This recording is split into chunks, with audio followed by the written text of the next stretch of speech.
तो नेताओं पर बेबाक तंज कसने के लिए मशहूर मंचीय कवि कुमार विश्वास की नागपुर के खासदार सांस्कृतिक महोत्सव के दौरान की गई टिप्पणियों की गूंज राजस्थान के सियासी हलकों तक भी पहुंच गई है। नागपुर में कविता पाठ करते हुए कुमार विश्वास ने मुख्यमंत्री अशोक गहलोत को भला आदमी बताते हुए सियासी संकट के वक्त विधायकों की बाड़ेबंदी पर इशारों इशारों में ही कटाक्ष किया। कुमार विश्वास की पत्नी को गहलोत राज में ही राजस्थान लोकसभा आयोग का मेंबर बनाया गया है। कुमार विश्वास ने कहा कि बेचारे कांग्रेसियों की 3 सरकारें आई थीं, एक छत्तीसगढ़ में, एक राजस्थान में और एक मध्य प्रदेश में, वो भी इन भाजपाइयों से सहन नहीं हुई। ऐसा जीना नरक कर दिया उनका। वो बेचारे अशोक गहलोत इतने भले आदमी हैं, उनकी ये हालत कर रखी है इन भाजपाइयों ने कि अगर 5 एमएलए एक साथ बाथरूम चले जाएं तो गहलोत साहब बाथरूम के बाहर कुर्सी लगा लेते हैं, इस आशंका में कि कहीं पीछे की खिड़की से अमित भाई निकाल कर तो नहीं ले गए।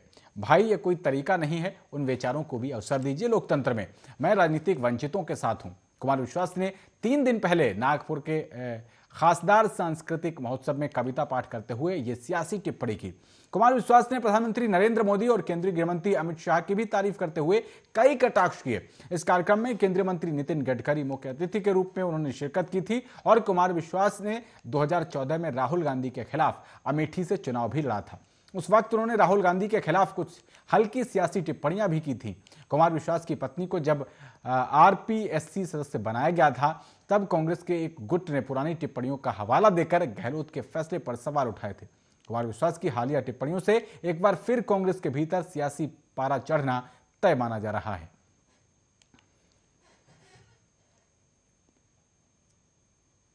जीना नरक कर दिया उनका। वो बेचारे अशोक गहलोत की इतने भले आदमी है, ये हालत कर रखी है इन लोगों ने, भाजपाइयों ने। 5 विधायक एक साथ बाथरूम चले जाएं तो गहलोत साहब बाथरूम के बाहर कुर्सी लगा लेते हैं कि पीछे की खिड़की से अमित भाई निकाल के तो नहीं ले गए।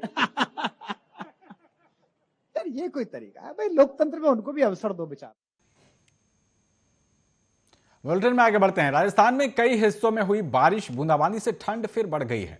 जयपुर, अजमेर और बीकानेर संभाग के कई जिलों में अलग अलग जगहों पर बारिश हुई और जयपुर नागौर में देर शाम 2-2 मिलीमीटर, जबकि सीकर के फतेहपुर और अलवर में 0.5 मिलीमीटर पानी गिरा। इसके साथ ही बरसात और मध्यम तेज हवाएं फिर कपकपी छुटाने लगी हैं। जयपुर मौसम विभाग ने अगले 2 दिन 27-28 दिसंबर को भी राजस्थान के जयपुर, कोटा, भरतपुर, अजमेर और जोधपुर संभाग में बारिश होने की संभावना जताई है। इससे एक बार फिर ठंड बढ़ने के आसार बन गए हैं और अब दिन में भी ठिठुरन होगी। जयपुर की बात करें तो यहां शाम करीब 7 बजे से बूंदाबांदी शुरू हो गई थी, जो रुक रुक कर करीब 1 घंटे तक जारी रही। बूंदाबांदी के बीच चली सर्द हवाओं से ठिठुरन और बढ़ गई। वहीं पैदल और मोटरसाइकिल पर चलने वाले लोग बारिश से बचते नजर आए। इससे पहले सुबह बीकानेर, गंगानगर क्षेत्र में हल्की बूंदाबांदी हुई और हवाएं चलने लगीं। वहीं बीकानेर, झुंझुनू, चूरू, नागौर, सीकर, जयपुर समेत कई शहरों में दोपहर बाद बादल छाने लग गए और मौसम केंद्र ने 28 दिसंबर को अजमेर, भीलवाड़ा, भरतपुर, बूंदी, दौसा, धौलपुर, जयपुर, करौली, सवाई माधोपुर और टोंक जिले के लिए येलो अलर्ट भी जारी किया है। इन जिलों में बादल छाने के साथ साथ कहीं कहीं हल्की और मध्यम दर्जे की बारिश होने और बिजली चमकने की संभावना है। 29 दिसंबर से इस सिस्टम का असर प्रदेश में खत्म हो जाएगा और मौसम एक बार फिर से साफ होगा और धूप खिलेगी।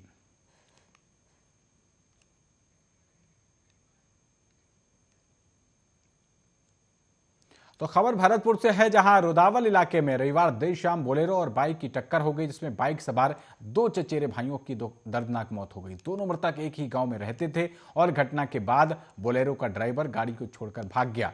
पुलिस ने गाड़ी को जब्त कर लिया है। बाइक सवार दोनों रूपवास में खनुआ गांव के रहने वाले थे और दोनों खेत में सिंचाई करने वाली मोटर को सही करवाने के लिए बयान आए थे। मोटर को सही करवाकर दोनों देर शाम जब घर लौट रहे थे तो निभेरा बांध के पास सामने से एक बोलेरो आ गई और बोलेरो और बाइक दोनों आपस में टकरा गए। घटना में दोनों बाइक सवार गंभीर रूप से घायल हो गए और एक्सीडेंट होते ही बोलेरो का ड्राइवर गाड़ी को मौके पर ही छोड़कर फरार हो गया।